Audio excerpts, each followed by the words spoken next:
हम्म हम लोगों ने पिछले क्लास में 11.1 का क्वेश्चन नंबर 1, 2 और 3 पढ़ लिया था। 3 नहीं पढ़े थे, यानी कि 3 आज पढ़ेंगे। तो 3 में आप लोगों ने क्वेश्चन पढ़ा है, क्वेश्चन पढ़ा है ना आप लोग ने। क्या है इसमें भी, क्या करना है मुझे, एक ट्राइंगल फॉर्म करना है जिसका तीनों साइड दे रखा है 5 सेंटीमीटर, 6 सेंटीमीटर और 7 सेंटीमीटर। सबसे पहले हम क्या करते हैं, जो ट्राइंगल हमें बनाना है उसका मेजरमेंट क्या दे रखा है, 5 सेंटीमीटर, 6 सेंटीमीटर और 7 सेंटीमीटर।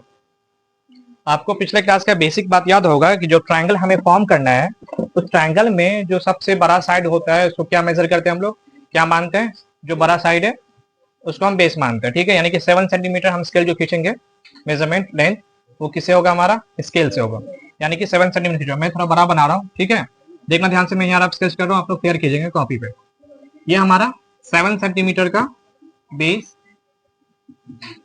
लाइन है। उसके बाद मैंने क्या किया था कि जो उसके बाद बड़ा है 5 और 6 में सबसे बड़ा कौन है, 6 है। इससे 6 सेंटीमीटर मेजर करना है। देख लो, इसे 6 सेंटीमीटर मेजर करना है स्केल पे।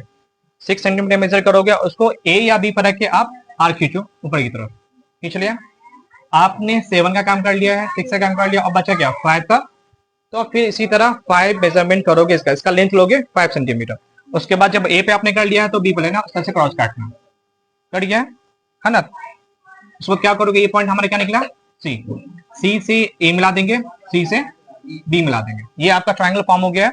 अब जो जिस सेंटीमीटर का था वो डाल दो, ये क्या था 6 सेंटीमीटर वाला, ये था 5 सेंटीमीटर, ये आपका ट्राइंगल बन गया।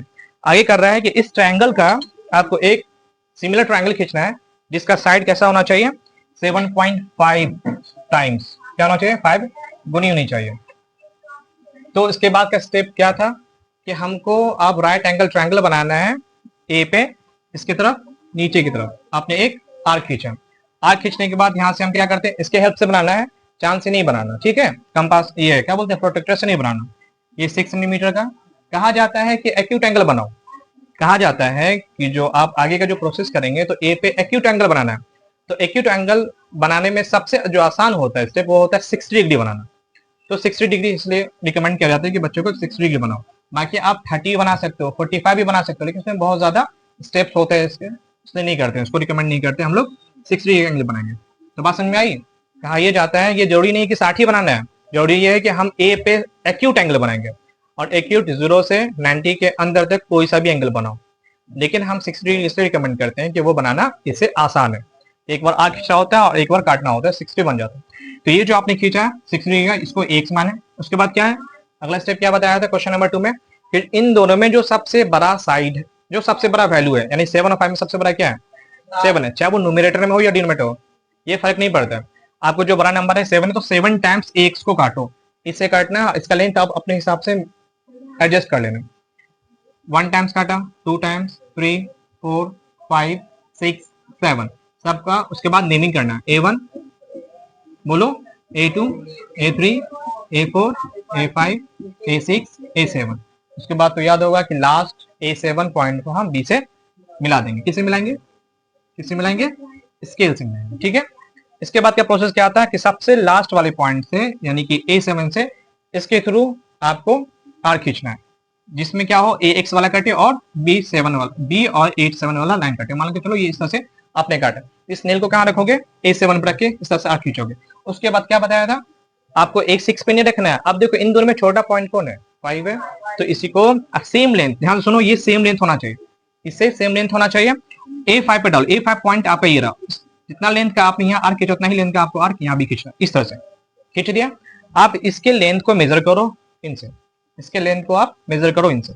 आपने ये मेजर किया, उसके बाद यहाँ रख के जहां काटा था A3 नहीं बाबू, जहां काटा वहां डालोगे। उसके बाद इस तरह से काटो, कट गया, कटेगा ही। उसके बाद क्या करोगे, A5 और ये जो आपका क्रॉस कटा है उसे एक लाइन ड्रॉ करो। ये जो लाइन होगा वो B और A7 के पैरेलल जाएगा। इस बात का खास ख्याल रखना कि जो हम लाइन खींचेंगे, यानी ये B है तो ये B डैश बनेगा, जो कि B और A7 से पैरेलल जाएगा, ठीक है। जो प्रोसेस आपने यहाँ किया वही प्रोसेस आपको B पे रखे करना है, यानी कि इसको लेना है, ठीक है, और यहाँ से आप एक आर्क खींचे जिसमें क्या करेगा, दोनों लाइन कटेगा, ठीक है। उसके बाद B डैश से रखे आप इस तरह से फिर आर्क खींचेंगे, लेकिन हाँ सुनो ध्यान से, लेंथ इक्वल होना चाहिए। जितना लेंथ यहाँ आपने लिया है उतना ही लेंथ यहाँ भी लेना है। ठीक है। उसके बाद इसके मेजर करो, यहाँ और यहाँ रख के मेजर करो, इस तरह से मेजर करना। उसके बाद यहाँ डाल के काटो बी डैश, और ये जो काटा इस तरह से आप मिलाते हुए एक लाइन खींच दो। ध्यान रखना, देखो मैं रफ बनाया हूँ तो इतना पैरेलल जा रहा है, आप लोग इससे बनाओगे तो और अच्छा से पैरेलल जाएगा। तो ध्यान रखना, जरा वरा भी इधर उधर होगा तो फिर वो पैरेलल जाएगा नहीं लाइन। अब ये सी है, ये आपका सी डैश है, ठीक है। अब जो आप देख रहे हो triangle A B dash C dash आपका रिक्वायर्ड ट्राइंगल है, जो कहा ये जा रहा था कि 5 सेंटीमीटर 6 सेंटीमीटर और 7 सेंटीमीटर एक ट्राइंगल के सिमिलर बनाना है, जिसका साइड 7/5 टाइम्स होना चाहिए, 7/5 टाइम्स होना चाहिए। ये आपका कंस्ट्रक्शन कंप्लीट है, ठीक है। कोई दिक्कत है तो पूछिए, ठीक है। तो हम आगे चलिए, क्वेश्चन नंबर 3 क्लियर हो गया। चलिए क्वेश्चन नंबर 4 जो है, कहा ये जा रहा है आधार 8 सेंटीमीटर तथा ऊंचाई 4 सेंटीमीटर के एक समद्विबाहु त्रिभुज बनाइए, ठीक है। उसकी रचना कर देना है आपको। फिर एक अन्य त्रिभुज बनाना है जिसकी रचना आपकी इस ट्राइंगल के भुजा के यानी समद्विबाहु त्रिभुज के संगत भुजाओं की एक सही 1/2 गुनी होनी चाहिए। यानी कि पहले तो आप मेजरमेंट लिख ले, ट्राइंगल कौन सा बनाना है, ट्राइंगल कौन सा बनाना है, बोलो ट्राइंगल कौन सा बनाना है, समद्विबाहु त्रिभुज, ठीक है। क्या होता है समद्विबाहु त्रिभुज का मतलब, ये बताओ। समद्विबाहु त्रिभुज है जिसका आधार क्या है, आधार यानी कि बेस कितना बनाना है, 8 सेंटीमीटर, ठीक है। और इसका जो ऊंचाई है यानी कि हाइट है कितना है, 7 है, 4 सेंटीमीटर, ठीक है, 4 सेंटीमीटर बाबू। तो इस पे हमको एक ट्राइंगल फॉर्म करना है, तो कैसे करें। तो इसमें तो साफ कह रहा है कि आधार ले लो पहले आप, ठीक है, आधार ले लो आप सेंटीमीटर।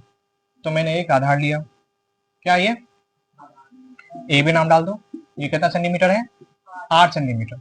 लेकिन हमको ना ट्राइंगल में हाइट चाहिए, क्या चाहिए, हाइट चाहिए, ऊंचाई चाहिए।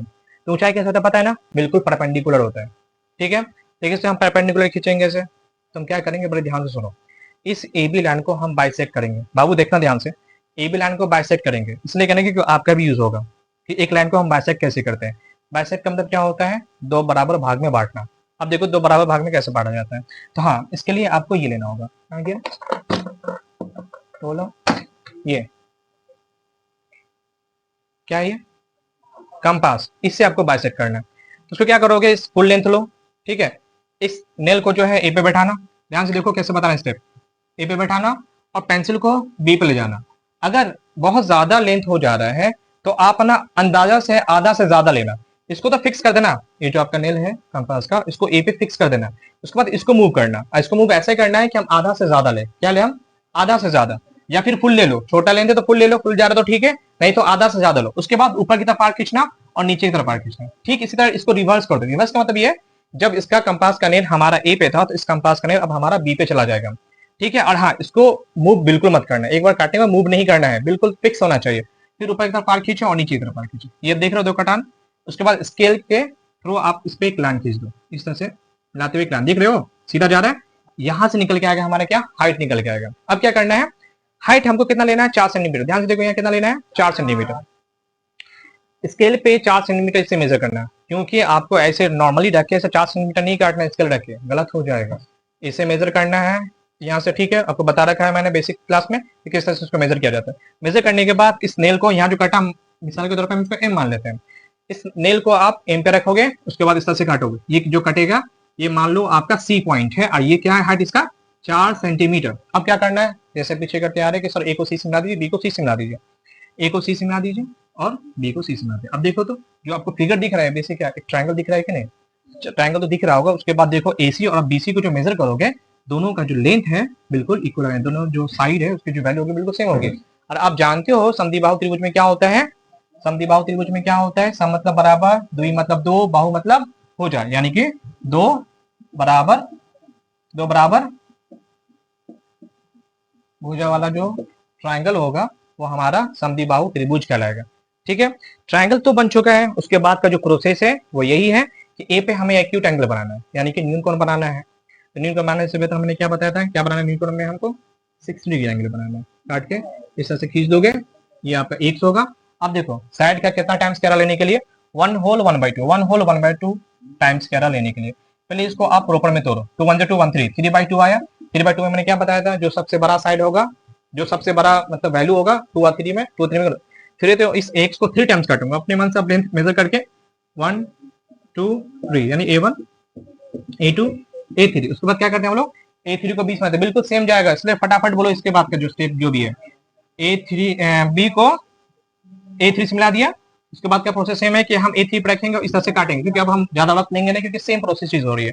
उसको इन दोनों में जो 2 है, 2 पे रखो, उसको इस तरह से काट दो, इन दोनों को मेजर करो, यहाँ से काटेगा। उसके बाद A2 को इस तरह से लेते हुए खींचिए, जो भी आपका लाइन जाएगा वो पैरेलल जाएगा, भले आपको दिख रहा होगा रफ स्केच में कि ज्यादा और कम है, लेकिन जब आप इसको फेयर कीजिएगा तो वो क्या होगा, बिल्कुल पैरेलल जाएगा। जो काम आपने यहाँ किया वो काम आपको बी पर भी काटना है, इस तरह से काटोगे, और यहाँ जो मान के चलो थोड़ा पैरेलल जाएगा, ठीक है, इस तरह से पैरेलल जाएगा। ये बी है, ये आपका बी डैश है, फिर बी डैश पर किस तरह से आर्क खींचना है, इन दोनों का मेजर करना है, काटोगे, फिर बी डैश इस तरह से खींचोगे, ये भी आपका पैरेलल ही जाएगा। ये सी है, ये आपका सी डैश है। अब बीच में देखो जो बन रहा है A B dash C dash triangle, आपका रिक्वायर्ड ट्राइंगल क्या है, क्या बोलते हैं हिंदी में इसको, अभिष्ट रचना बोलते हैं इसको, क्या बोलते हैं हिंदी में, अभिष्ट रचना। अभिष्ट रचना का मतलब ये होता है जो हमें बनाने के लिए कहा गया है। अभिष्ट रचना आपका क्या है, triangle A B dash C dash. ठीक है, समझ में आ गया, कोई डाउट है तो आप पूछिए, नहीं है